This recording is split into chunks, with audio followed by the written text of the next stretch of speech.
উচ্চ মাধ্যমিক পাশ করে গ্রাম ছেড়ে চলে আসি কলকাতায়। ভর্তি হই দমদমের মতিঝিল কলেজে। এখানের হোস্টেল রুমটা খুব একটা ভালো ছিল না, কিন্তু গ্রামের মধ্যবিত্ত ঘরের ছেলে হওয়ায় এটা মানিয়ে নিতে হয়েছে। গ্রীষ্মকালে এখানে খুব একটা অসুবিধা নেই, বর্ষার সময়টা একটু অসুবিধে। নিচু জায়গা, জল জমে যায় যেখানে সেখানে। তাতে ঘরটার অবস্থা খুব একটা ভালো নয়, মশার উৎপাতও খুব। এই হোস্টেল রুমে আমরা 3 বন্ধু মিলে থাকতাম। আমাদের মধ্যে সম্পর্ক খুব ভালো ছিল। রমেশ, হরি, সমীর, এই 3 বন্ধু আমরা। ইতিমধ্যে হরির সাথে আমার একটা ভালো সম্পর্ক গড়ে উঠল। ও একদিন আমায় ডেকে বলল, দেখ ভাই, আমার একটু ঠান্ডা লাগার ধাত আছে, এখানে বেশি দিন থাকলে মরে যাব। আমি মেস ছেড়ে চলে যেতে চাই। আমি একটু চুপ থেকে বললাম, যাবি কোথায়? কলেজের পাশে বলে তো এই হোস্টেলটা নেওয়া হলো। আর যাবি তো যাবি, টাকা পাবি কোথায়? আমি তো একা যাচ্ছি না, তুইও যাচ্ছিস। সে কি রে, আমি যাচ্ছি না, তুই যা, আমার কাছে অত টাকা নেই। না, শুনবো না, তোকে যেতেই হবে। ঠিক আছে, চল তাহলে, শুনবি না যখন। সকালে বেরিয়ে পড়লাম দুজন অন্য মেসের উদ্দেশ্যে। কদিনের মধ্যে গভীর বন্ধুত্বের জন্য ওর কথা ফেলতে পারলাম না। দেখি কোথায় ভালো বাড়ি ঠিক করেছি। সত্যি কথা বলতে ওই ঘরটাতে আমারও মন টিকতো না, তাই আর সুযোগটা হাতছাড়া করলাম। আর ওকে যতটা জানি, ও আমাকে সঙ্গে না নিয়ে কোথাও যেতও না। কি রে ভাই, কেমন লাগছে? পরিবেশটা আগের থেকে অনেক সুন্দর না? বাড়িটা দেখে একটু অবাকই হয়েছিলাম। এত বড় বাড়িতে কেবলমাত্র আমরা দুজন থাকবো, তাতে পাশের ঘরটাও তালা বন্ধ করা। এত অল্প বয়সে এত সুন্দর ঘর, তাই সুযোগটা হাতছাড়া করলাম না।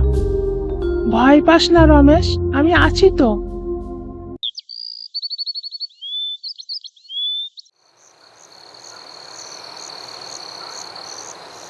সন্ধ্যাবেলা বসে চা খেতে খেতে বললাম,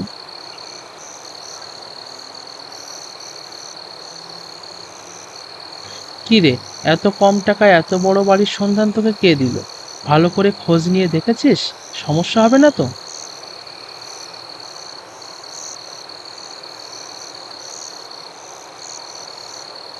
হ্যাঁ রে, খোঁজ নিয়েছি।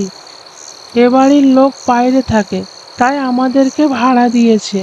এবারেরই এক আত্মীয় আমাকে সন্ধানটা দিয়েছে। চিন্তা করিস না, কোনো সমস্যা হবে না, আমি আছি তো। তারপর রাতের খাওয়া দাওয়া সেরে যে যার মতো ঘুমিয়ে পড়েছি।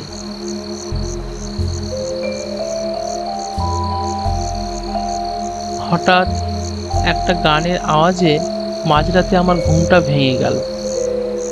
পাশের ঘরের তালা বন্ধ, আর আমরা এখানে দুজন ছাড়া কেউ থাকে না। তাহলে গানটা বাজছে কোথায়? ভারী চিন্তায় পড়ে গেলাম।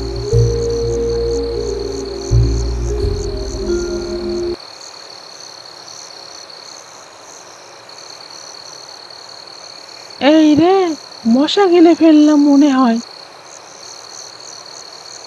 কিরে ভাই, তুই উঠে বসে আছিস কেন? আর দেখে মনে হচ্ছে তুই ভয় পেয়ে আছিস। কি হয়েছে? পাশের ঘর থেকে কিসের আওয়াজ আসছে? চল তো দেখি একবার।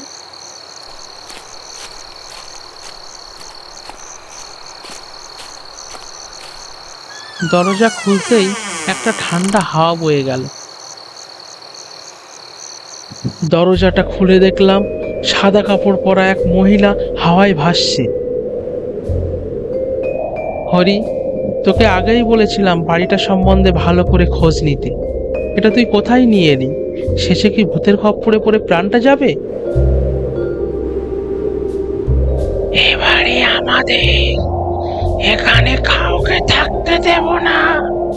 তোরা যদি বাঁচতে চাস, এখনই পালা, পালা বলছি।